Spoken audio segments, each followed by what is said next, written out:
शहीद सिद्दीकी के दावे पर आजम खान का बड़ा बयान सामने आया। उनको समझने में थोड़ी सी गलती हुई है। मैं मुख्तार अंसारी की मौत के बाद मोहतात हो गया था, खाने पीने को लेकर काफ़ी अलर्ट हो गया था। तो यहाँ पर बड़ा बयान आजम खान की तरफ से आया है। आपको बता दें कि शहीद सिद्दीकी उनसे मुलाकात करने के लिए पहुंचे हुए थे अस्पताल, जहां पर दोनों की बीच मुलाकात हुई और शहीद सिद्दीकी की तरफ से एक्स पर बाकायदा पोस्ट भी किया गया था, जिसमें आजम खान से रिलेटेड कई चीज़ों का जिक्र शहीद सिद्दीकी की तरफ से किया गया। और इसी पर सफाई आजम खान ने दिया है, कहा है कि उनको समझने में थोड़ी सी गलती है। मैं मुख्तार अंसारी की मौत के बाद मोहतात हो गया था, खाने पीने को लेकर काफ़ी अलर्ट था। शायद उनके कुछ समझने में गलती हुई। उनके इखलास में कोई कमी नहीं है, बहुत अच्छे इंसान हैं।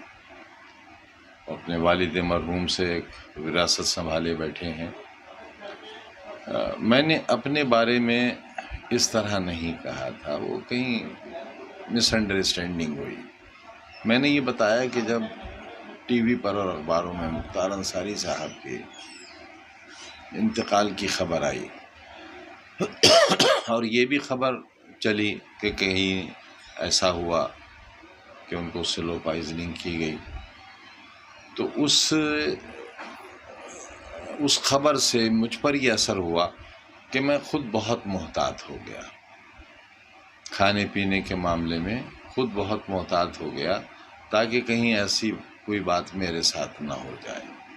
ये बात थी, वो उस तरह नहीं थी, कहीं समझने या समझाने का थोड़ा। सीतापुर जेल से बाहर आने के बाद दिल्ली के सर गंगाराम अस्पताल में आजम खान भर्ती हैं। साबिक राज्यसभा एमपी और सहाफी शहीद सिद्दीकी ने उनसे मुलाकात के बाद एक सनसनीखेज दावा किया था। उन्होंने पोस्ट कर लिखा कि आजम खान ने उन्हें बताया कि जेल में उन्हें और उनके बेटे अब्दुल्ला आजम को जहर देने की कोशिश की गई है।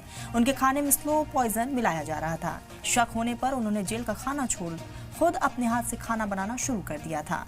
आजम खान ने यह तक कहा है कि उन्हें उसी तरह मारने की साजिश रची गई थी जैसे मुख्तार अंसारी को मारा गया।